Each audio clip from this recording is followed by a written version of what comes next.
When it comes to data protection, software, networks, and the cloud are only part of the story. Companies need to secure anything containing or transmitting sensitive information, including hard drives, flash drives, laptops, routers, data collection equipment, and paper documents. The Start with Security video series and the resources at business.ftc.gov offer tips for keeping all of your hardware and paper safe. Here's an easy one. Don't store boxes of old company records in a garage or keep faxes with customer data in open areas. Sounds like common sense, but both scenarios were subjects of FTC cases. Store any materials containing sensitive information in secure places and protect them against tampering and theft. Carefully dispose of sensitive information. The FTC brought a case against a large pharmacy for tossing customers' insurance documents, pill bottles, and prescription order information into dumpsters. Safe disposal practices would have made a difference. Burn, shred, pulverize, wipe it. Establish policies for protecting devices and files while off-site or in transit too. In another FTC case, 20 million pieces of information suddenly became vulnerable when a laptop was stolen from a car. As a precaution, limit the instances when employees need to travel with devices containing sensitive data. When there is a legitimate business need, require employees to keep computer devices and files out of sight and locked up when not in use. And if employees are shipping files, drives, or disks, make sure the shipping method includes tracking. Encrypting data on portable media provides additional protection. Protect all the materials that hold your data. Know where they are at all times. Set policies for data collection, storage, and transport. Communicate them clearly. And don't let your trash, paper or electronic, become someone else's treasure. For more useful tips about protecting hardware and paper and building a culture of data security in your business, visit ftc.gov/startwithsecurity. Is this on? Yes, oh, it is on. Thank you again to everybody who's joining us for this afternoon session. I am absolutely thrilled to be joined for, we're calling it a fireside chat. I think that's because we're sitting here in chairs and not at a table. Thank God there's not a fire in front of us. But I'm thrilled to be joined by Venu Shamapant, who is the co-founder of LiveOak Venture Partners, which is an Austin, Texas-based VC firm focused on tech and tech-driven sector service companies.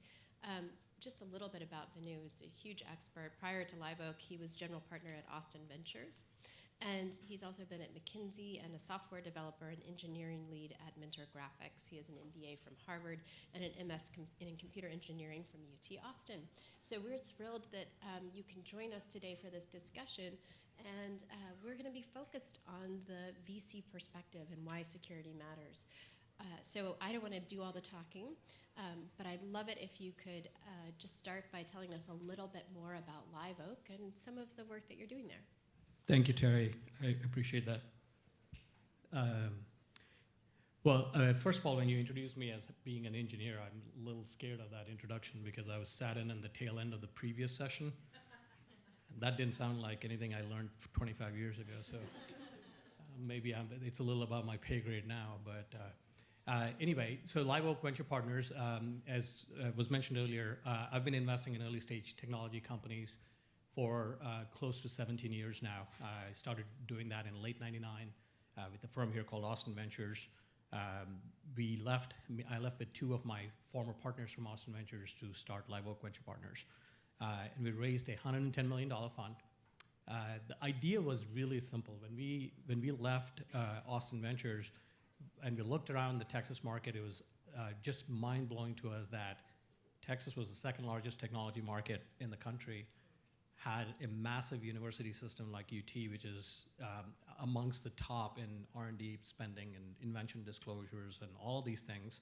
And then when you looked at local early stage capital available in the market, it was 1/100th of what California had. And we saw that as a massive vacuum, and we said, okay, we should go raise a fund and focus on investing right here in Texas. So that's what we did. Our fund's $110 million. It's 3 partners. Our investment strategy is very simple. It's early stage, and we define that as primarily seed and Series A investments for us. in companies that are information technology driven, whether products or services that are driven by information technology. We're 100% focused on investing in companies based here in Texas. And lastly, we're active investors. So we've got a track record of working with early stage companies from that seed stage and have built several that have exited for multi-$100-million businesses before. And so that's what we go do right now with the fund. So this is a conference where we're talking a lot about security and the value of it, especially to startups. So I'm really hoping we could start the conversation by getting your perspective about whether you think security is important. Yeah, I mean, security is definitely a very important area. In our firm, I tend to do a lot of the investing in the security markets. So we come at it from a couple of different perspectives. One, we invest in companies that actually provide security capabilities, so security products. We've got a company here called NSS Labs. To the extent there's security professionals here, they mostly know about the company. I call it the consumer reports for security products. So we've done investments like that, which are product companies. But we also have a significant amount of our investment in what we think of as industry solutions, so vertical solutions, whether it's healthcare, insurance, legal. Those are some of the industries that we've invested in solutions in, and in pretty much all of them, there is an aspect of security that cuts across the requirements for those companies to succeed. So that's the reason why we do think a lot about security, although I'll be the first one to tell you I don't think about it at the level the guys on the previous panel did. But it's a very big area of focus for that. So when you're thinking about an investment, and especially if it's not a security-focused company, you're looking at security practices potentially as a part of what you're evaluating. Yeah, at a macro level, the reason this has become so important to us is I think there's some big trends that are driving it. Firstly, if you just think about our lives today, a lot of stuff we use is increasingly moved onto the cloud. Things that you would never imagine doing, 15, 20 years ago, where you're logging in and buying and selling stock or moving cash around from your cell phone. These are mission critical applications that are started to become really common in our lifetime. We've gotten to trust these things a lot more than we used to do. We have access to things from almost anywhere we want these days. So there's a macro trend that's going on from that standpoint. But I think the second piece of it is the risks have also changed dramatically in its nature. So what used to be simple attacks that you would see that you could protect against, these days have increasingly gotten more complex and more faster in terms of their life cycle. So as I mentioned, one of our companies, NSS, tracks this through a continuous advanced warning system. And the average life of some of these exploits now is in hours and maybe days at most, not months and years where you would have these old attacks that were sitting out there for a long time. So when you take that speed at which these things are coming at you and you take the mission critical nature of what we're putting out there in these solutions, the cost of a security breach has become a major issue for a business in terms of business continuity. It's no more an apologize to your customers and move on. This could shut your business down. So that's why that has become a significant focus area for us. So we've been having a lot of conversation this morning about startups and some of the unique issues that they face, especially if you're a small startup, you're just getting off the ground. Do you have any recommendations about when and how to prioritize security if you have limited resources and you're trying to solve a lot of challenges? Yeah, unfortunately, that's, I think, the biggest issue for startups right now is when you start a company, unless you're a security company, and I'm going to put that aside for a second, but just focus on people that are building a solution for an industry, your first thing is, have I solved a real problem that somebody is going to pay me money for? That's what you want to prove. So we as investors are clearly making a bet on that you've solved, whatever the industry is, in the insurance industry or the financial industry. So the biggest challenge for them really becomes a question of how do I prioritize? building in security versus going out and getting proof points that my product does what it's supposed to do, that it's a real market, that I can sell the product at a certain price. A lot of people, in my experience at least, a lot of times the debate tends to be made in a all or nothing mode, in terms of either people say, well, you have to think about security in everything all the time, or no, I just can't do that. I'm going to go focus on my product. And I really don't believe it's an either or situation. And what I mean by that is there are basic things that I believe every startup company can do from the very beginning of their life cycle in terms of developing a product. We heard earlier about things like code reviews. When you're making a decision on where you're going to host your solution, for example, and making sure it has the appropriate level of security capabilities that when you grow into size, you can then implement it. Architecting yourselves for what the security requirements are, even if you're not necessarily doing every one of them from the beginning, is just as important. In my experience, where we've run into trouble with our portfolio companies sometimes is where they are maniacally focused on, I just want to prove my product is valuable to its customers, and then they realize after they've done that, nobody is ready to deploy it because it doesn't meet the basic security requirements. And so then there's a scramble mode to go back and figure out, well, how do I add security to it? And it's usually, if you haven't thought about it from the beginning and you haven't architected it, it's very hard to do that. So that's what we push our companies on. It's, we know there's a trade-off there, and we know companies are capital constrained, but I don't think it prevents you from architecting your solution in a way that actually lends itself to that. So if they do that, so that's what we look for in our initial investment. It's not necessarily that you've got the perfect security, embedded in your solution by the time we put our money in, but we want people who know what it takes to build that. We want people who have a history of solving that in the past, and therefore are kind of thinking about it along the way as well. So we have about 5 minutes left for our discussion, and so, or maybe 10. I think, how long do we go till? 10 minutes, perfect. And I want to make sure that folks have a chance to ask questions, because the interactive part of this is really important. Do we have any questions out there in the audience for Venu? No questions. Oh, we do have a question. Thank you. In the security space, in venture capital, what do you folks look for that would sell security that would make money?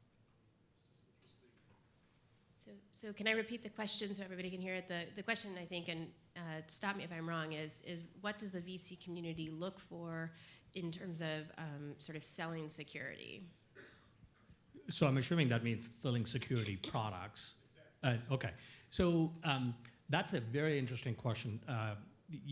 Somebody told me the other day there's 800 venture-backed security companies out there right now. That's the last count somebody told me. 800 security companies probably means there's at least 750 more than there should be. So what we've seen is historically, we try to avoid very particular vertical solutions. So if somebody is building, well, there's an IPS and I can do the IPS 5 times faster, or things like that, we really try to stay away from it. Our investment thesis so far has been, there's no shortage of security products. What people lack is the ability to bring it all together in a system. So we've been focusing a lot more on that. So that the company I mentioned to you, NSS Labs, for example, is an example of that. It's not dependent on any one product working, but it's a horizontal bet across the entire security industry. And what they're trying to do is saying, if you're in the CISO of a company, you've got a lot of moving parts. On one side, you have assets that are changing every day. On the other side, you have exploits that are coming in every day that are new. And then the third side, you have these 800 companies that have all hired sales guys that are knocking your doors down, right? So how do you provide an overlap between those three things? What are the exploits that matter to me? What are my existing products going to do about it? So there's, I think, a bigger play in that realm in terms of information services around the security industry. And that's what we've really focused on. Other questions? One right here. Can I just? Yes, and I'll repeat it. So when from the other side of things, where there are companies and vertical solutions and you are funding them,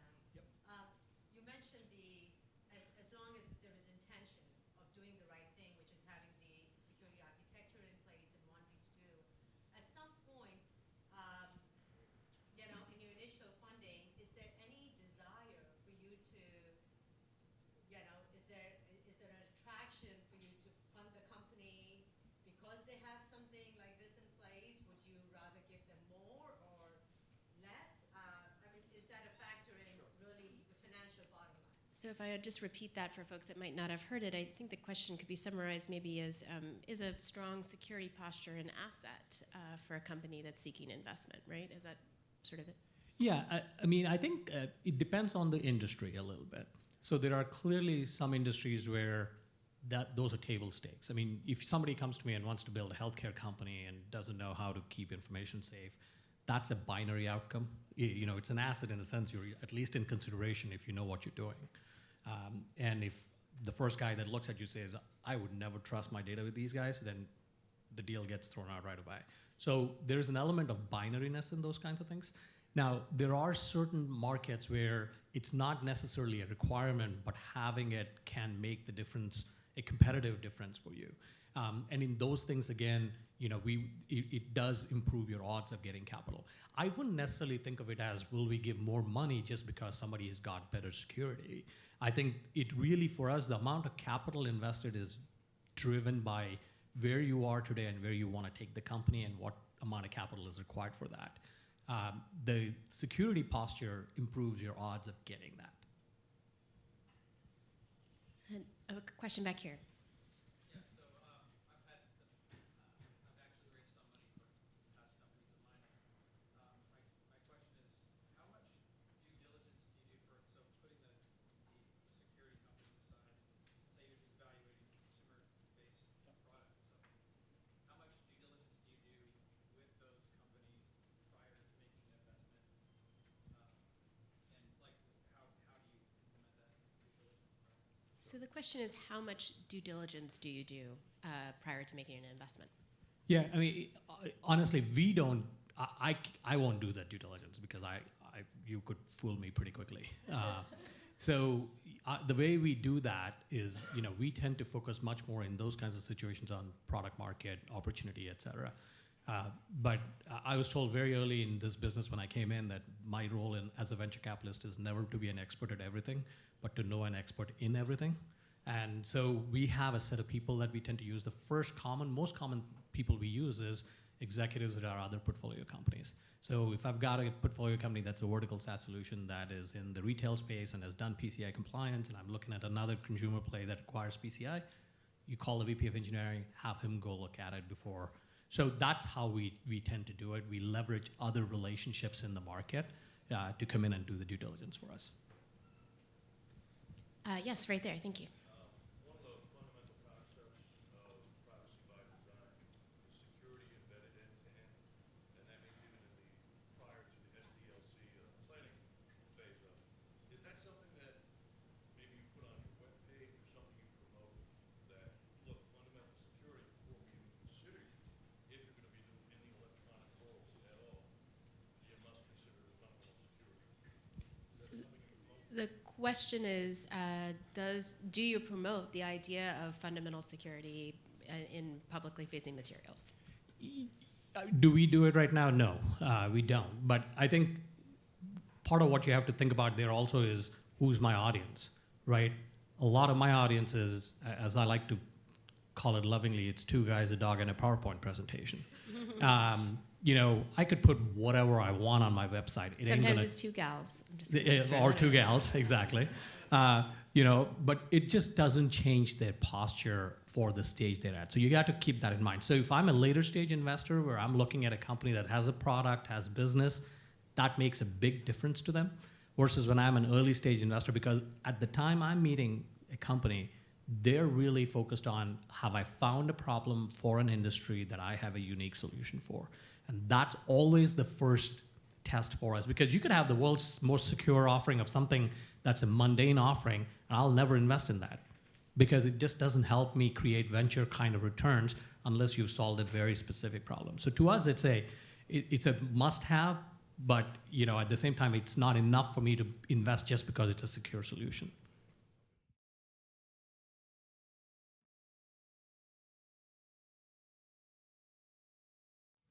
All right, good afternoon, everybody. My name's Jarad Brown, also an attorney from the Division of Privacy and Identity Protection at the FTC. Welcome to our third panel of the day. I hope you've been enjoying the program so far. The third panel is called ThirdParty App SEC, dealing with bugs, bug reports, and third-party code. I have an amazing set of panelists here, and I'm going to go ahead and introduce them first. Immediately to my left is HD Moore. HD is Chief Research Officer for Rapid7, responsible for leading the company's research into real-world threats and providing guidance on how to address them. Oh, thank you, Laura. He also drives technical innovation across Rapid7's products and services and heads the development of experimental prototypes and free tools. HD is also the creator of Metasploit, the world's leading open source penetration testing framework. To HD's left is Katie Moussouris. Katie is Chief Policy Officer for HackerOne. She's a noted authority on vulnerability disclosure and advises lawmakers, customers, and researchers. Katie's earlier work at Microsoft encompassed industry-leading initiatives such as Microsoft's bounty programs and Microsoft vulnerability research. She is also subject matter expert for the U.S. national body of the International Standards Organization in vulnerability disclosure, vulnerability handling processes, and secure development. And at the far end, finally, is Wendy Nather. Last but by no means least, she is the research director at the Retail Cyber Intelligence Sharing Center. She was previously research director of the information security practice at independent analyst firm 451 Research. Wendy led IT security for the EMEA region of the investment banking division of Swiss Bank Corporation, as well as for the Texas Educational Agency. Wendy is co-author of The Cloud Security Rules and was listed as one of SC Magazine's Women in IT Security Power Players in 2014. So setting the stage, the first two panels of the day have focused on shoring up your in-house security and what you can do inside your own organization. But startups also have to contend with third parties that have important implications for the security of their product. In this panel, we're going to cover 3 different security topics related to third parties that should be on startups' radar. First, third-party software components, third-party service providers, and finally, receiving and managing vulnerability reports from third-party researchers. So let's talk first about third-party software components. Software development these days relies heavily on third-party software components, such as open source libraries. In 2013, OWASP added using components with known vulnerabilities to its top 10. Panel, from a security standpoint, why should startups be thinking about the libraries they integrate into their code? Oh, I get to answer this one. Well, because there's an upside and a downside to it. A lot of companies who start incorporating third-party libraries and other components certainly have saved themselves a lot of work. On the other hand, we have seen a lot of examples of coding by Google, where somebody will just copy and paste something and not really be sure what's going to be happening to it. There's the argument that if you are carefully controlling those components and reusing them, then you can that can be a force multiplier when you need to change something or update it. On the other hand, depending on what sort of dependencies you have, it can also be a huge sinkhole that keeps you from updating, 50 other applications that are all using the same thing. So it's definitely, either way, it's something you have to think very carefully about, especially since it's something you're bringing in from the outside, may have licensing implications that you don't know about, probably has security problems, and there's never a really clear understanding of how much you're responsible for fixing those things and how much you want to rely on the community to fix it for you. What did I get wrong? That sounded pretty good to me. I was going to say, as you mentioned just there, because there is such a panoply of components and they depend on other things. Can we talk a little bit about what the challenges are, though, of managing the security, around these software components? Go ahead. I can jump in. Anyone here write software with Node or Rails? All right. So these are both packages for building web applications, and generally, if you're adding, a new JavaScript dependency or another feature or another component, you would add a gem file entry and say, I want to include this library, and that's it. Then when you run the command to actually install your dependencies, it'll go through and find the dependency of your dependencies, walk the entire chain, and install everything below that. it's very easy to install a component that brings in things that you're not even aware of that end up introducing vulnerabilities or even legal issues with your application on the licensing side. So keeping track of, it's the difference between what's in your gem file in Rails parlance and what's in your gem file.lock file, which is what actually gets resolved and installed. So keeping track of everything that ends up there can be really challenging for large projects. And from a secure development standpoint, as you're going through your security development lifecycle, ideally, and you're trying to reduce the number of vulnerabilities that are present in your code before you ship, at the end of that lifecycle, you need to have a servicing strategy for that code once it does ship. And part of that servicing strategy does need to be keeping abreast of developments in those third-party incorporated libraries in terms of security issues. You should obviously have some way for people to report vulnerabilities in your products or your code in general. But having the ability to proactively keep track of third-party library vulnerabilities as part of your servicing model is an important part of that secure development lifecycle. And another thing to keep in mind, and I'm sure this applies to absolutely nobody here, especially people from UT with such great departments, but it has been observed outside of Texas and other places that some developers at a certain skill level are capable of assembling components but don't necessarily have the computer science chops to be able to evaluate the security or even the functionality of what they're assembling. So that's the other thing. If they are bringing things together because they're not able to write it themselves, they also can't evaluate what they just brought in. Are there tools, or is tools not something that can help startups to figure out what's the challenge actually knowing what they have? On the open source side, there are some tools that are out there, but they're all very spotty, very specific to the technology. So if you're using something like Ruby on Rails as your language, and I write a lot of Ruby, that's why I mention it, Handbrake is a great tool for analyzing your dependencies, but also looking for vulnerabilities in the application. However, if you're using Node, if you're using ASP.NET, if you're using something else, the tools are very different, and in some cases, there are no open source or free tools available for that particular ecosystem. So it's a challenge no matter how you do it. Yeah, and there's some open source, there are some commercial companies that offer this kind of service of basically plumbing your ingredient list. Let's see, what? Doing an asset inventory of, Yeah. of what you already have incorporated, what the security issues might be, what the licensing issues might be. Some of them offer vetted repositories like Maven. Mm-hmm. So there's some support out there, but again, as H.E. mentioned, it can be pretty spotty. Right, and the proprietary ones that I can think of off the top of my head are Sonatype and Black Duck, but there are others that are like that. And that's probably something that's challenging for a very small company to engage in. So given a lot of these challenges that are there in terms of handling vulnerabilities that might come into their code through components, what can startups do to deal with this issue? I'll jump in again. From my perspective, you really have to label somebody within your organization as being the owner of the software inventory. So every month you go shake that person and say, hey, what's our full software bill of materials at this point? What libraries do you depend on? What licenses do they use? And maintain that. And that's really important, not just from a security standpoint and licensing, but if you actually want to get funding, the first thing your funders are going to ask are, do you have any GPL code dependencies in the thing that you're shipping? What are your licenses? Who are your vendors? What components do you depend on? So those are all very pertinent questions for the funding cycle, not just security and license, compliance. Yeah. And I've seen some companies take the tack that they just have a policy. These are the components we're going to approve. These are the ones we're going to encourage you to use. And also, if you bring in a third-party component, you own it. In other words, you don't get to wait for somebody else to fix it. If there's if there's a vulnerability identified, you have to fix it yourself. I don't know how realistic that is in some other startups, but it's certainly an option. So that really dovetails well with what we talked about on the first panel of the day in terms of finding security champions, really making people responsible for at least pieces of that security piece. What HD said about actually assigning someone to be responsible for this component. Yeah, you bring it home, you feed it, like a stray.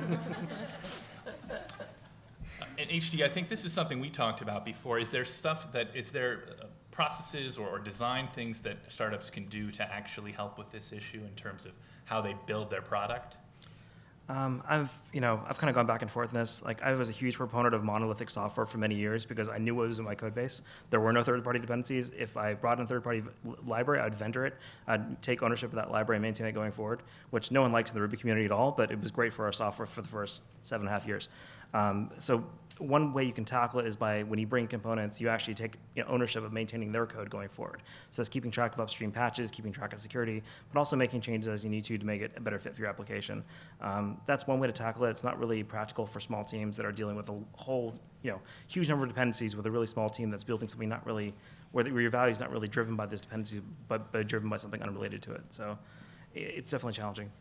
What about actually, one of the issues that I think has been reported about this is that companies are using vulnerable versions of components where fixed versions have been released. What can companies do to be trying to integrate the most up-to-date versions, or the things that can be done on the design side?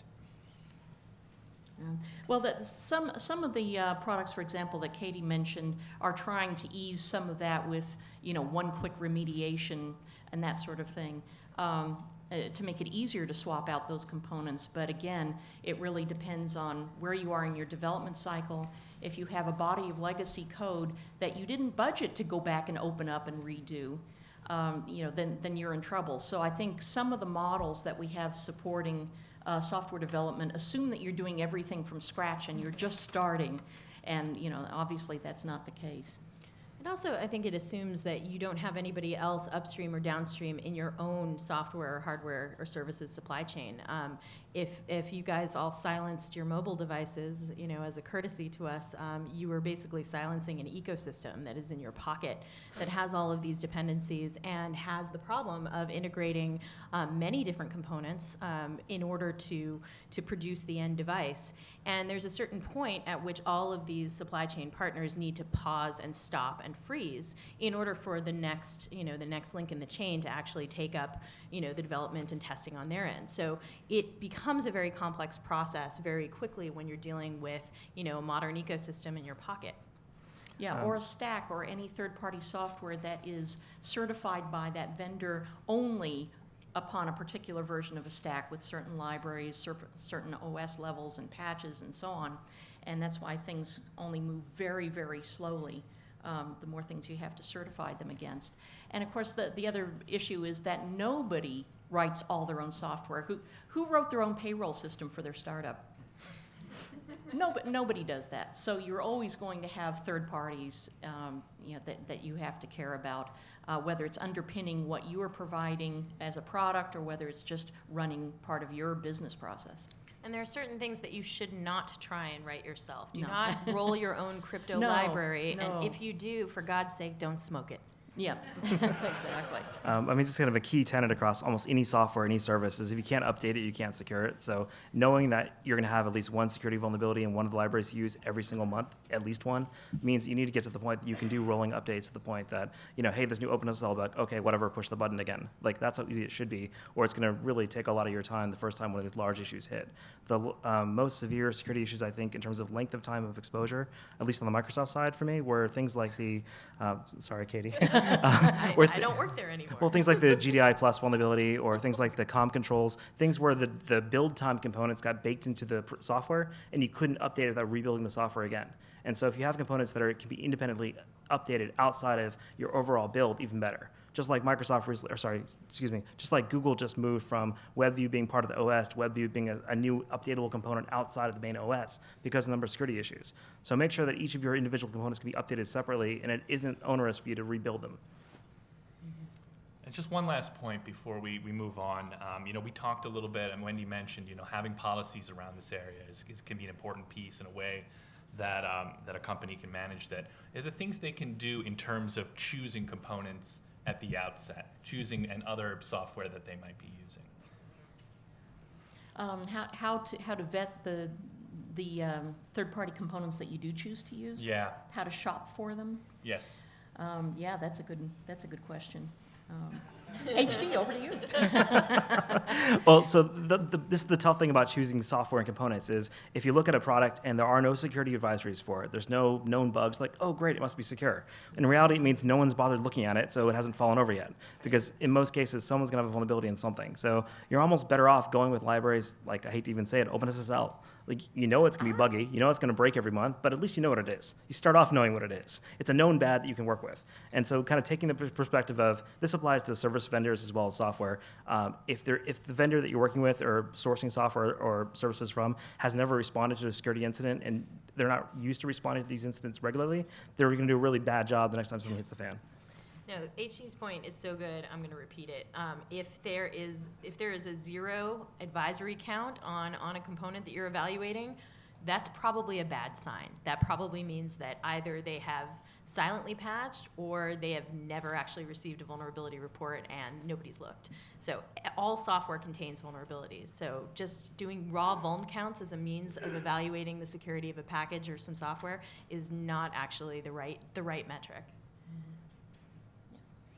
Excellent. So let's move on, and I think we've kind of touched on this a little bit in terms of this vetting. Kind of transition now to the service providers. Before I do, I'll just note that some of the things that we talked about actually here are in a resource that dovetails between this issue and the next. So we put it up here just for folks to follow up on this issue. This issue has some more information about having policies around software. So it's really for future information. Let's turn to managing service providers and evaluating those. When a startup uses a service provider or purchases software from a vendor, it may not have a lot of bargaining power at that point or the ability to really conduct oversight of that vendor the way that a larger enterprise might. And there's certainly big security implications for the choices they make.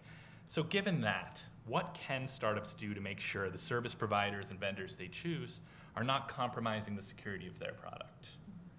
Well, again, I don't think there's any way to say this. You're going to find a 100% secure vendor, and also depending on the relationship you have with them. For example, you might be contracting with an outside software house to do part of your development for you, or they might be doing a specific deliverable for you.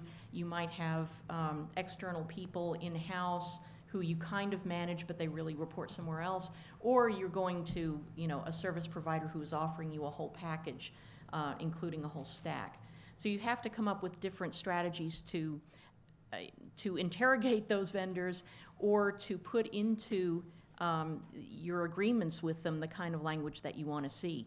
Now, as somebody who worked for the state of Texas and had a lot of small vendors who could not afford to do their own software testing, I can say that it actually does work if you put into your contract with them that they have to, for example, remediate any security problems at their own cost.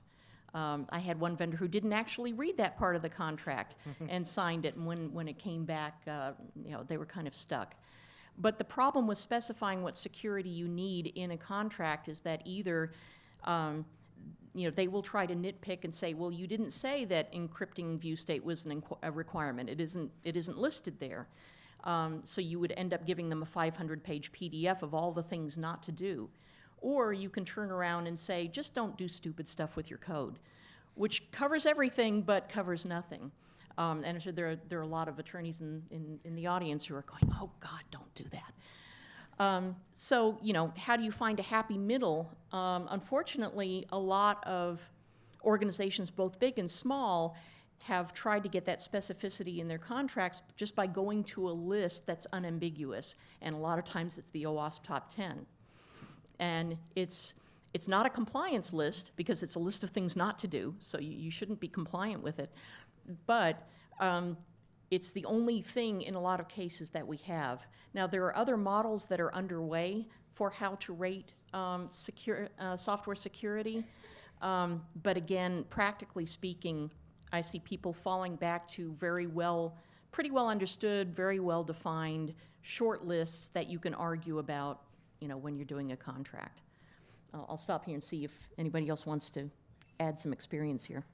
My only comment is when you're looking at either buying a component, licensing something, bringing something in, depending on a service. If this is something you can't easily swap out, you need to spend a lot of time during the buying phase to make sure that whatever requirements you have are in the contract. Also keep in mind the next time you try to sell to a company that has any idea what security is, they're going to give you those same 5-footer don't do list to yourself too. So just keep that in mind during the acquisition phase. That is your best leverage that you'll ever have with that vendor at that point. Yeah, you have to eat your own dog food, but also this is a problem that everyone has. Those who are trying to write cyber insurance policies are not really sure how to determine an actual level of software security. So a lot of the questionnaires that you'll see out there, and we do have a few on the slides that you can borrow from different working groups, are asking just as much about how you're doing it as opposed to what the outcomes are. And depending on what the answers come back, either they will say, well, we don't even understand this question, which is a bad sign. Mm-hmm. Or they will say, nobody's ever asked us this before. Don't believe them. No other customer cares about this. Don't believe them. I've heard that a lot. But it comes down to how willing and able are they to answer these questions about their processes and how much testing they do and their quality assurance. And if they're a very good provider, they will already have written this up and they will whip it out for you and say, here's a 50-page PDF. Let us know if there's anything on there that didn't get answered. So that's just the fact that they are ready and willing to answer those sorts of questions is a good sign. But again, there's not 100% assurance anywhere. Yeah, and also another indication to run is when confronted with security questions, if they just say, we use SSL, we're secure, run. That is definitely a bad sign. One of the things that one of the co-founders of my company, HackerOne, our CTO, Alex Rice, was director of platform security over at Facebook, and they had an extensive set of requirements in order to evaluate new software or vendors that they were going to use. A bunch of those requirements were waived if that vendor offered a bug bounty program. And the reason for that is that is an indication of an advanced state of software security such that you're not only capable of receiving vulnerabilities and dealing with them from the outside, but you're actively soliciting for them from the hacker community, and you are actively trying to improve your software in a much more proactive way. So that's one potential angle and approach. But definitely run if they say, oh, we use SSL. There's a little lock you see in the browser. Yeah, run away. Yeah, that's very good. And also, I guess the other thing to think about, and what Katie just said touches on that, is how able are they to respond to the inevitable security issues, whether the security issue is on your side, whether it's on their side. If you have a good working relationship, you can work through whatever comes, regardless of the unknowns. But if they immediately back off and say, we're only going to do what's in the contract, if you have nothing else to judge them by, judge them by the way they handle the relationship and any kind of response to a security issue. You can take a lot out of their just release process. If they only release software every month or every quarter or even every 6 months, you may be in trouble because their organization isn't really used to releasing software at a rate that they can fix security problems in a timely manner. If there's a bug in their software or service that allows someone to bypass authentication, you don't want to wait 6 months for them to fix that, right? That's just a pretty hot topic. So you really want to kind of get a feel for what have they done historically, how quickly do they release software, and like Wendy and Katie both said, like, do they give you mature responses when you ask them about the security policy, or do they run and hide or say, we can't tell you that, it'd be a security issue? Like, there's lots of ways for them to flub and wave their hands, and usually the salesperson you're talking to is not the person to answer those questions. And if they're not empowered to find the right person, you should probably keep looking for a different provider. So if I can paraphrase a little bit, we talked about these questionnaires, and if those of you follow up on, who haven't seen them before, go to check a look at some of this information afterwards, which I recommend. You'll see that they are some voluminous, challenging documents in many cases, but it sounds like even if there's not a lot of expertise at using these tools, there's definitely some warning flags, such as not being able to provide answers on these points, not having a vulnerability process for handling, receiving reports and dealing with them. Pardon me. Is bigger and better and more established a better choice for small companies, given that they are not going to have a lot of bargaining power necessarily with anybody they try and contract with?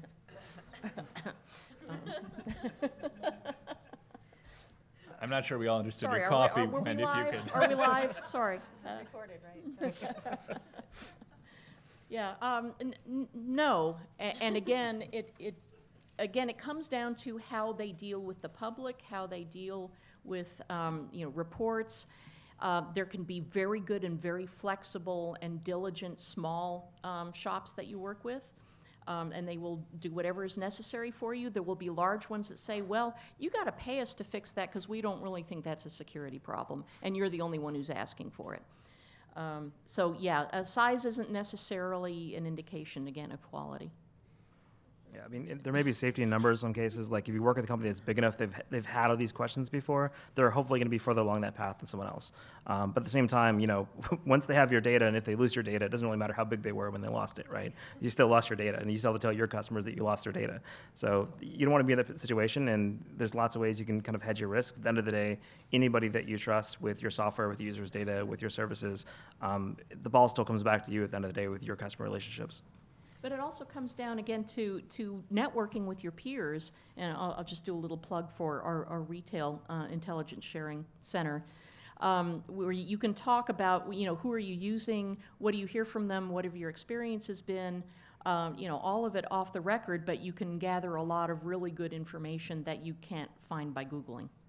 And so in the past couple of jobs that I've had in my career, I was at Microsoft for 7 years. I was at Symantec after a pen test company that I worked for was acquired by them, a pen test company called AppSec, and I started 2 vulnerability disclosure programs, Symantec Vulnerability Research and Microsoft Vulnerability Research, and dealt with hundreds of different organizations of varying sizes, from other fellow giant megacorporations all the way to single-person developers who had been contracted by somebody that we needed to contact to report a vulnerability. And the gamut of the responses had pretty much nothing to do with organization size, absolutely nothing. And it was certainly telling when we would report a vulnerability to a megacorporation that shall not be named, and they ended up not getting the root cause analysis right, even though they had all the resources in the world that they could have brought to bear on investigating this issue. And they ended up doing a partial fix that didn't actually fix the root cause. And they released it without asking us to double check and test if it was really fixed. And they essentially just kind of plugged one side vector of the underlying root cause, essentially exposing their customers to exploitation through any number of other vectors. And that was a giant megacorporation, whereas I've had very different experiences reporting vulnerabilities to 1 or 2 or 8-person development shops with people who were very interested in understanding the vulnerability, had the technical capability to investigate it appropriately, and had the wherewithal to ask us, the finders, to double check whether or not it was fixed once they had rolled a fix. So you just really see huge variation in terms of response and capability, and we're going to talk about maturity models and whatnot, but when we do, I don't want you to think that the maturity models are really only for giant megacorporations and small companies or small dev shops can't do it. You absolutely can do it. Again, it comes down to culture, which is what we talked about in the morning. If the company you're talking to sees security as part of their identity, it will come out in everything they do. They want to do things securely, robustly, resiliently. I was talking with some folks at Starbucks who have, it's part of their culture and part of their mission, so that they are going to be standing when the zombie apocalypse comes. The world may crumble, but they are setting up their operations so that you can at least get a cup of coffee. So, with something like that they express to you and that you hear from employees, not just from the salesperson, then again, you can tell that this is something that they're going to be adaptable. If I could, just following up one more piece about this vendor evaluation, are all vendors kind of alike in terms of startups evaluating? I mean, we're talking about very resource-constrained organizations. Obviously, there's going to be different priorities. Is there ways to sort out the sort of wheat from the chaff from how much they need to be scrutinizing their vendors? Wow. Let me put a finer point on this. Following up, is this a part of risk assessment? to decide exactly how much, what they need to have in terms of security requirements from these companies and what they need to do on their end? It's more of part of kind of your risk analysis. Like you have to look at things like if this vendor loses everything we have and dumps all the information about our customers that they currently host, where does it leave us? Can we respond to that? Can that vendor even respond to it? So you kind of have to have this horrible pessimistic attitude that everything's going to do everything the worst possible way and they're going to break and fail, and then where will we be left? So that's kind of my view of looking at vendors and sourcing, which is why salespeople don't like me. Well, and if you're looking at smaller dev shops versus larger dev shops, I mean, certainly the smaller ones can have a better technical capability or response times and whatnot. But you also need to look at the coverage and the sustainability. Is it one person who's very, very dedicated and kind of wearing multiple hats? What happens over the holidays or in bus hitting season, if there's a season for that? what happens to your security response and your integration with that vendor? Yeah, all of that. Plus, I had a point and it just went away. Well, bus hitting season comes between Thanksgiving and Christmas. I'm pretty sure that's when it happens. Yeah. I think we talked about this a little bit when we were talking about software components in Middlebeta, just to put a finer point on it. Not just in terms of the security risk to their own product, but what's the incentive for the startups to really have evaluated the posture of their partners here? Is that going to end up being important to them going forward? Absolutely, because if you've seen any of the headlines around breaches, in a lot of cases it was not the company in the headline that was actually breached. It was one of their third-party providers. One was a photo development provider or something that supplies to a lot of well-known chains. They were the ones that were popped, and all of a sudden you saw all of those other names in the headlines. So again, from your customer's perspective, they may not be happy to see, it wasn't us, it was them. They're still going to ask you what you're going to do about it. So you're kind of you are what your ecosystem is. You are what your providers are. I've been kind of in the M&A process a few times, helping firms do due diligence when they're acquiring other companies, and we look at security as probably the first thing there. If someone doesn't have a good security program, if they don't know what software they have, how they update it, how they manage it, they're pretty much out of the running in the first day of looking at their code and their technical, whatever they have that they present as part of their pitch. So if you have a startup and you want to be acquired by somebody at some point, you should get your ducks in a row on the security side, because it tends to be a disqualifying item pretty early on. So I'd like to turn now to quite a different topic, but still one that's very important and regards third parties. Not too long into their opening doors, startups are likely to also hear from security researchers, another really important third party for them, and one that can provide benefits and also risks if they fail to address it. So do startups need to have a channel and a process for dealing with vulnerability reports? If startups are writing code, that code will inevitably contain vulnerabilities, so it is absolutely important for them to have a channel to receive those reports. If you think about it, all software contains vulnerabilities. There is no such thing as 100% secure code. And it might come from a security researcher, but it might come from a customer or a partner or an integrator. Regardless of the external source, having a process and having a front door and a means to report is the first step. And I would also encourage people to think beyond the application. We've been doing a lot of application talk today, but it's the whole stack and it's all your infrastructure.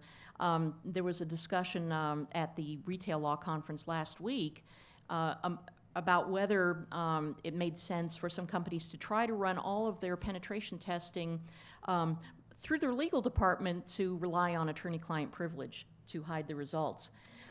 But what they don't realize in a lot of cases is that the externally facing vulnerabilities that your pen tester finds are there for everyone to find.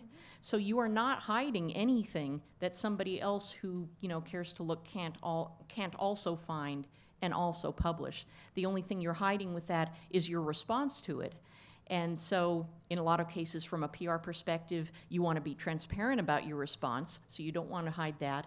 On the other hand, if you have a really bad response and you have written records that you have been ignoring this for a long time, yeah, you better keep that under attorney-client privilege.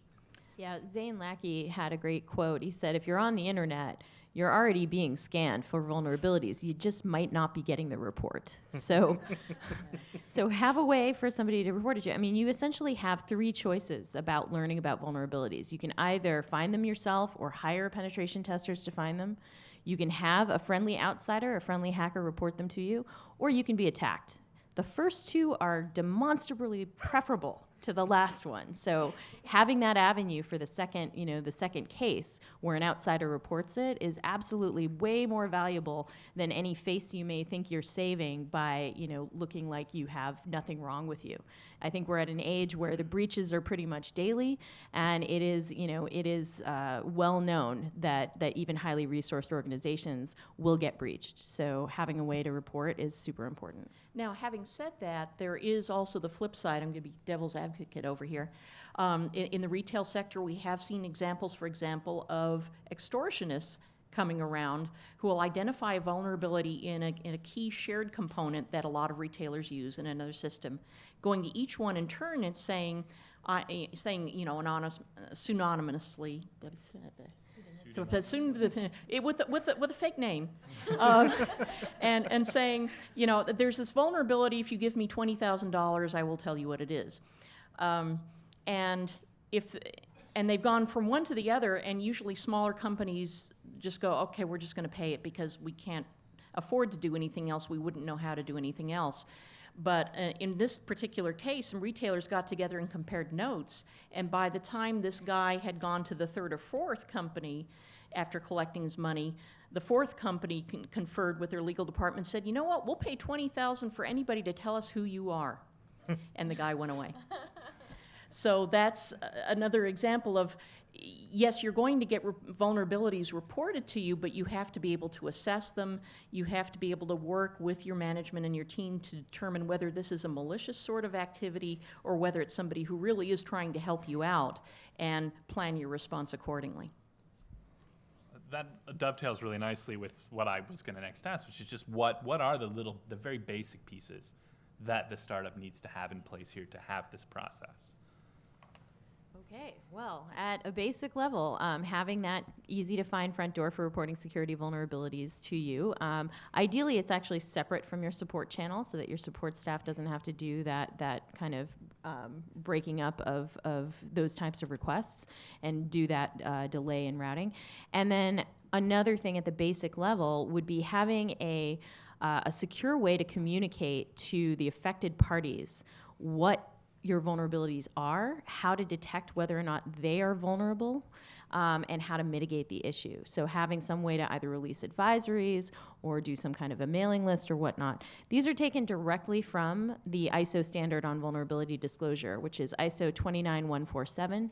And that is the basis of best practices in this area. Some way to receive and some way to distribute relevant information about the issue and what could happen if it's not addressed.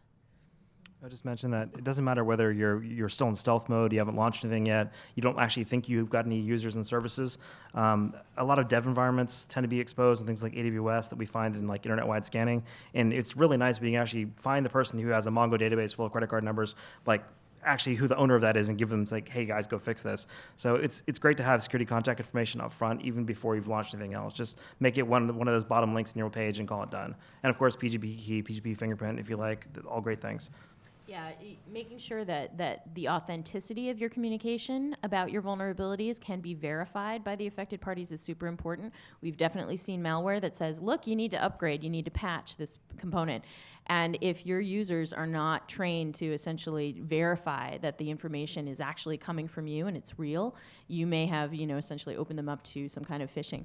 So you had a diagram. Where did it go? Put it back there. up. Okay, it's back. So this diagram comes from the two related ISO standards, and I'm just going to take a quick moment to walk through what this is, but I'm not going to go through every single step. It actually shows how these two ISO standards are related. So ISO 29147, which I had mentioned earlier, is the ISO for vulnerability disclosure. And ISO 30111 is the ISO for vulnerability handling processes. They're related, as described in this diagram, but the vuln disclosure one is to be used when you are receiving a vulnerability report from the outside and you have to issue some sort of a call to action, to the affected parties, either affected users or affected others in the software hardware supply chain, et cetera. Whereas 30111, vulnerability handling processes, that is all the internal processes and capabilities that you would need to have in order to investigate a potential vulnerability, whether it was found through your own internal testing or through contract penetration testing or from a report from the outside. And so what this diagram shows is the insertion point in that process from the vuln disclosure standard into that internal investigation, triage, remediation process that would happen each time you actually come in contact with a potential vulnerability. We can definitely take some questions afterwards, but I want to make sure that we're moving along into these other areas. The most important thing that you can take from this diagram is that when you are dealing with vulnerability disclosure from the outside, communication throughout your investigation is very important. Communicating whether it's a partner who reported it to you or a friendly hacker from the outside, making sure that they understand where you are in the triage process and what to expect next. It's also helpful if you actually publish a policy of your own that says this is how we handle vulnerabilities that are reported to us. This is the kind of thing that you can expect. This is where you can hear more about issues we've resolved, and just having that as a place that you've already defined. There are some great examples of those types of public policies that are available. I wrote both Symantec's and Microsoft's. So the Microsoft one is unique in that it covers when Microsoft is actually in the role of vendor receiving vulnerability reports. Also covers when Microsoft is in the role of finder, where they find vulnerabilities and under what circumstances they may publicly disclose a vulnerability even before it's patched, in the case of active and widespread attack. And also the role of coordinator. So whether Microsoft has something that's in a component that's used broadly across the industry, it actually outlines how Microsoft will behave in that instance as well. So if you want a comprehensive example policy that you could put out, you could look at that for guidance because it does cover all three roles. And if you're somewhere in the middle of that software, hardware, services, supply chain stack, you will probably need to take on all three of those roles at some point in time. Just one really minor note. When you're talking to third-party researchers that are reporting bugs to you, be friendly. They're doing it for fun. They're doing it. They're really excited they found a bug. They may be the first time they've ever talked to a vendor in their life. And the happier you can keep them with your company, the less they're going to go dump it in full disclosure. So everything you can do to kind of keep them excited about it, say, yes, this is awesome, send them a t-shirt, whatever. Seriously, people love t-shirts when they send bugs. We get more requests for t-shirts than anything else at Rapid7 for people reporting bugs to us. So just keep it really friendly. These people generally like what they do. They're really excited about it. And if you come off being rah, rah, rah, rah, rah, they're not really going to want to work with you a bunch, and they may start getting snippy about how to report things. So keep the relationship as positive as you can. Yeah, and definitely keep your lawyers out of that conversation. Yes. It's actually a really good idea. There's a bunch of lawyers laughing over there. But it's and tenting their fingers. No. So there's actually a really good precedent set with major organizations who have a lot at risk, like Microsoft, Facebook, Google, who have actually placed a statement on their websites that say, if you warn us about a potential vulnerability and give us a reasonable amount of time to fix it, we will not pursue legal action against you.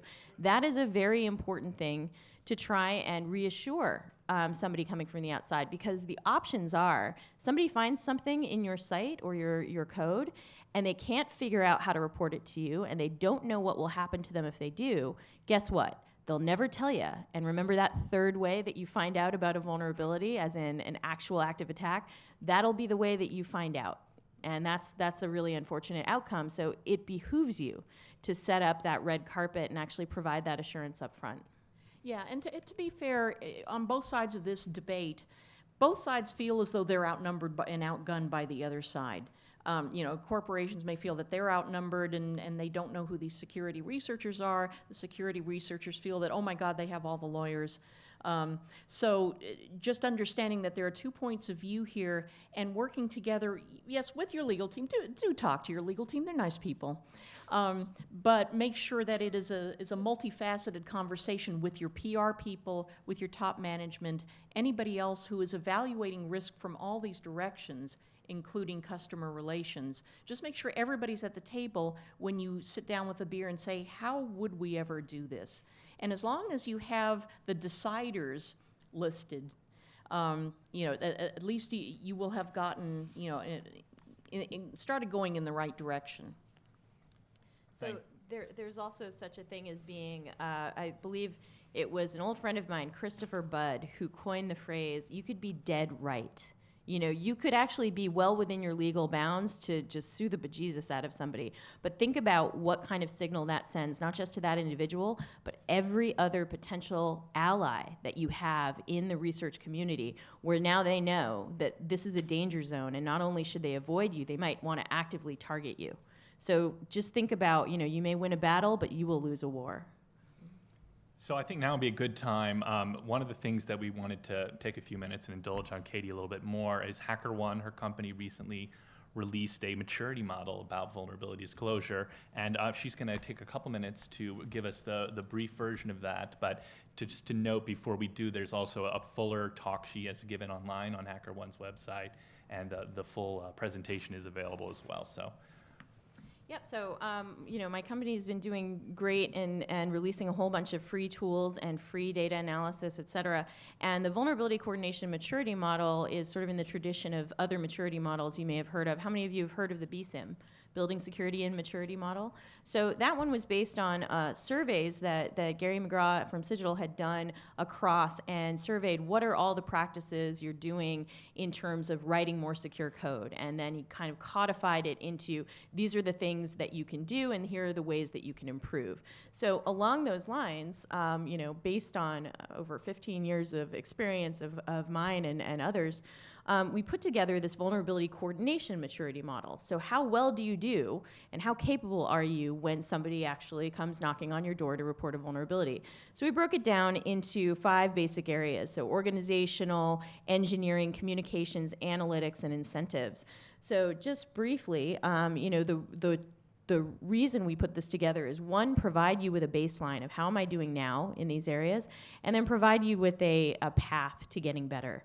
And I have a whole video on this that's on our site, and we also have a free survey that you can take, and it will spit out your spiderweb diagram for how well you're doing. So if you go to the next, organizationally, so in basic, advanced, and expert, so essentially just have support to do something about vulnerabilities. Just decide you're going to actually have this as part of your life. And advanced, you're actually following a process. There are processes outlined in those ISO standards I touched on earlier, ISO 29147 and 30111. And then finally, the expert level is you actually have dedicated budget and dedicated people. So remember I said much earlier in the panel, don't think that this maturity model is only for the big guys. Little guys could definitely benefit from and even get to some of the more advanced or even expert phases in this model. So moving on to the next one. We've got engineering, and obviously at a basic level you have a way to receive vulnerability reports, you have a way, an internal database to track those vulnerabilities to resolution. That sounds like it's a given, but a lot of organizations that I've reported to before absolutely have no way to even track whether or not this issue has been resolved from one release of their software to the next. Excel works really well for this, actually. I mean, at the basic level, just some means that you have established. Once you are getting into advanced, that's when you're starting to look at your code from a more holistic level. You've had maybe a couple of releases, and maybe you are deliberately making some security assumptions about your code.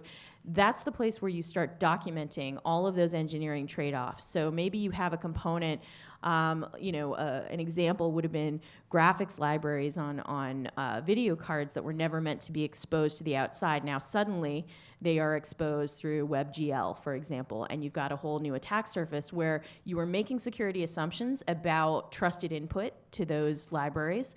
Documenting that will save you some pain and trouble down the road. So you kind of get into this engineering knowledge base keeping. And then finally, at the expert level, you're going to be doing such detailed root cause analysis that you're tracking the trends to eliminate entire classes of bugs. That ties in with the analytics capability area, which we'll get to in a bit. But first, communications. So again, having the ability to receive reports and having some, verifiable channel. We were talking about that earlier. Having a way that your users or your affected parties can verify that the security communication is really coming from you is the basic. And then having repeatable communications that are tailored for each audience. You may have partners that get advance notice about certain issues so that they can help start testing their own fixes or testing with early versions of your fix. You might have a need to communicate to the media if you're a certain size. And so having those tailored communication channels is in the advanced. Finally, at the expert level, this would be some very advanced information sharing programs. So, for example, if your software is something that attacks could be caught via IDS, IPS, or AV, you may have something in place where you share advanced vulnerability information such that those signatures can be built in parallel to you building your patches so that even if attacks start happening, if you're not quite done, they might be able to deploy some mitigations at the same time. So that's the kind of communication advanced levels that you're getting to. Let's see. Another thing that would fall under that category would be the ability to coordinate distribution of rollout of a fix like the Heartbleed fix. So if you're coordinating with, in that case, that was over 100 different organizations, your capabilities and knowing who you might have to coordinate with across your ecosystem falls under that expert as well. Analytics-wise, you obviously need to track the number and severity of vulnerabilities just at a basic level to see if you're improving over time. If you are just trying to deal with the bugs that come in, you're like Lucy and Ethel at the chocolate factory. After a while, you're gonna lose your ability to improve your code unless you're actually tracking and seeing if you're measuring and getting better over time. At the advanced level, you're doing, again, that root cause analysis. You're trying to hone in on certain issues that where if you made changes in your development lifecycle or you improved training of your developers or improved your testing tools or tested for longer, all of these activities might lead you to have fewer bugs in a certain root cause category. And that's something that you would feed back in. And then finally, at the expert level, I was actually shocked to find out when I was talking to a group with the FDA, I was thinking that smaller organizations like medical device companies that are often very, very tiny development houses would not really be able to practically get to this expert level of using real-time attack telemetry to make decisions about remediation. So AV companies or operating system companies like Microsoft have the ability to track real-time attacks, and Microsoft would use this type of information, for example, to decide whether or not to release an out-of-band patch. So that is a vulnerability coordination, split-second kind of decision based on patterns of attack that you can detect. Now, what I was shocked to find out was that even these medical device companies, if you think about it, those things are phoning home some kind of data if they're interconnected. They just haven't built in the telemetry capabilities for detecting potential attacks. And that's something to keep in mind if you're a small organization, if you have it in your purview to think about how would I be able to detect a real-time attack against my device or my system, then you could potentially build in this expert level fairly early in your analytics capabilities. Finally, the last category is incentives. I mentioned having the red carpet rolled out, well, having that legal notice that says, we won't pursue legal action against you. That is a basic incentive for someone to just come forward, especially if you're not offering any cash rewards.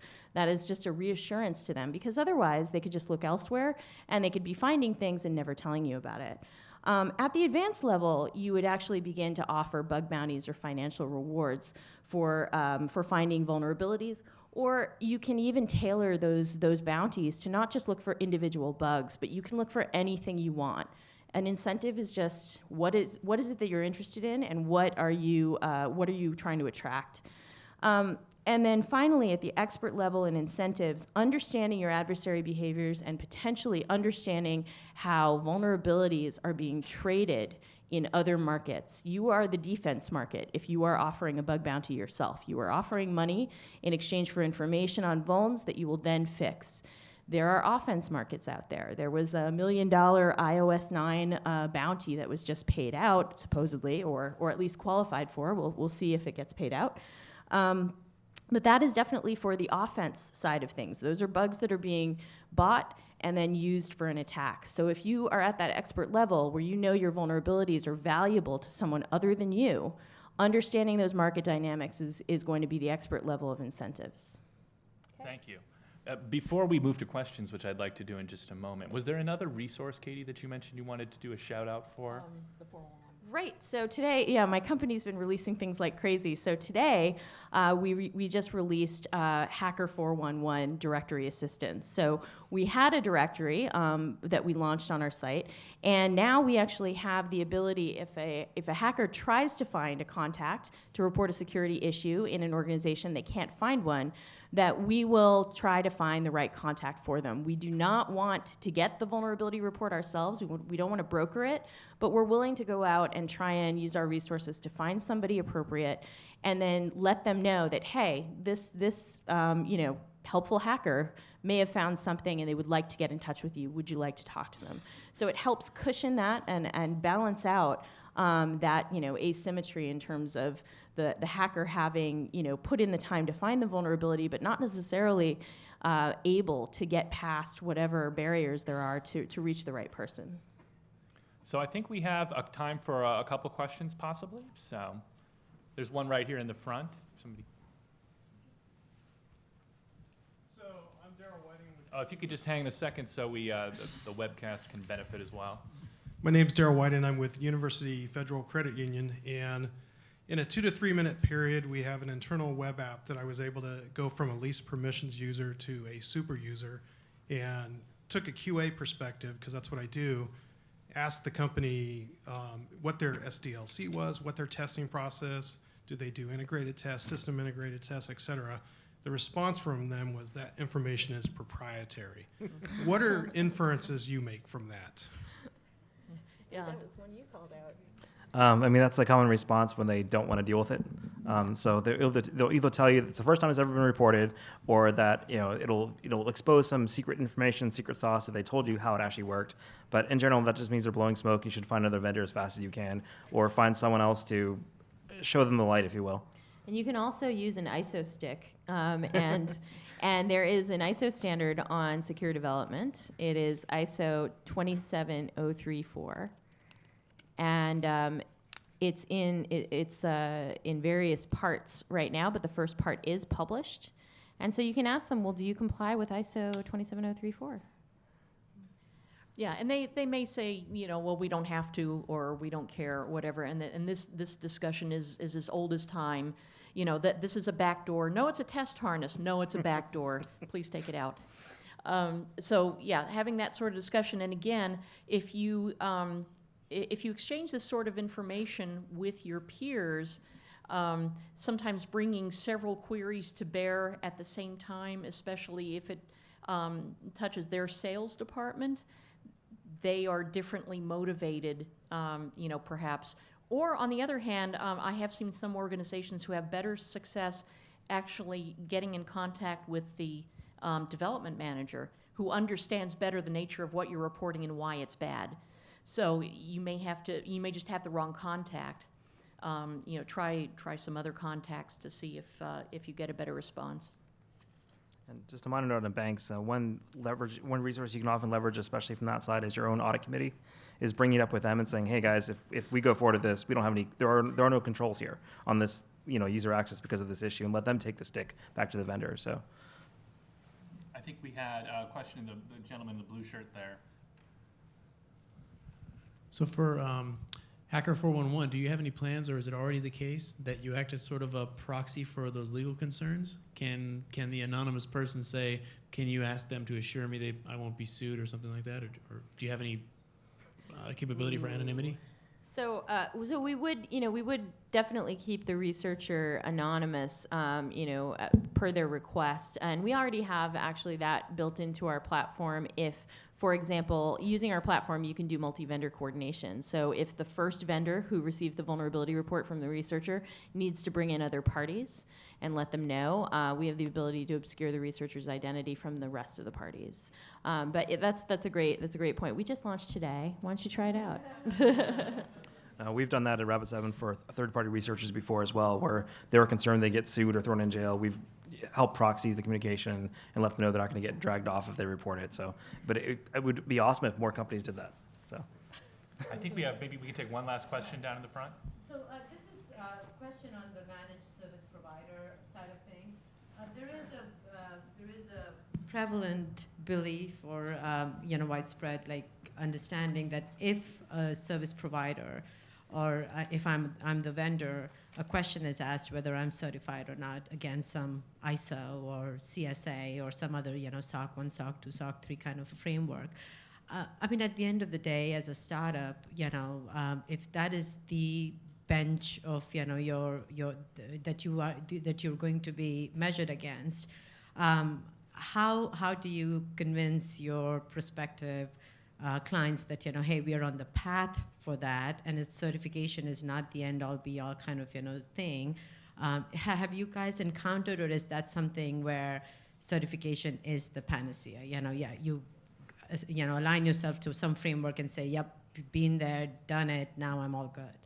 It's a whole portfolio of different options, different ways that people have of trying to come to the same answer, like the OWASP Top 10, a certification, a questionnaire, a reference from another customer. You can try any of those. There are all sorts of different creative ways you can try to get either to mitigate your own risk against that service provider or to satisfy yourself that over time, regardless of whether they're compliant right now, and not tomorrow, that your own risk is going to be covered. I did hear about one organization that managed to renegotiate all of its software license agreements with all of its providers to indemnify itself against liability for any breaches. It negotiated every software license, and you can think of some really big software companies that ordinarily would not have done that. Now, it took them 2 years and a team of lawyers, but they felt that took care of their risk, and they didn't need an application security program because they outsourced everything, they indemnified themselves, and they were done. Now, don't try this at home, but this is just an example of there are other creative ways of managing your risk against third parties that you may not even have thought of, but certainly doing, that certification is one of them. Yeah, and the ISO standards that I've been mentioning, those are guidelines for processes and capabilities.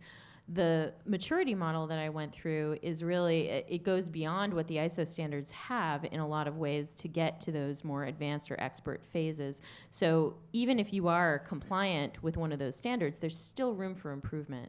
Mm-hmm. And just keep in mind, compliance is either... and it gets used two ways. Either gets used as a minimum bar that gets set because they have to have it to do PCI, to do this, do that, or it's being used as an excuse to do all these other security things.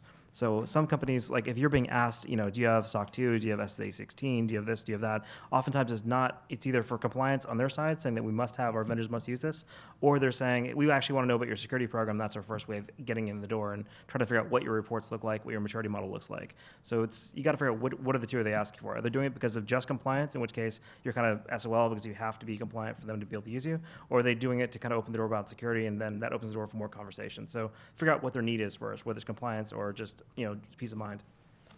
So with that, I think we're out of time. We're going to take a 15-minute or so break, and then we'll come back with a new video, and then start the last panel of the day at about 2:50, that is. If you could please join me in thanking our panelists. And we'll see everybody back here in about 15 minutes. Thank you.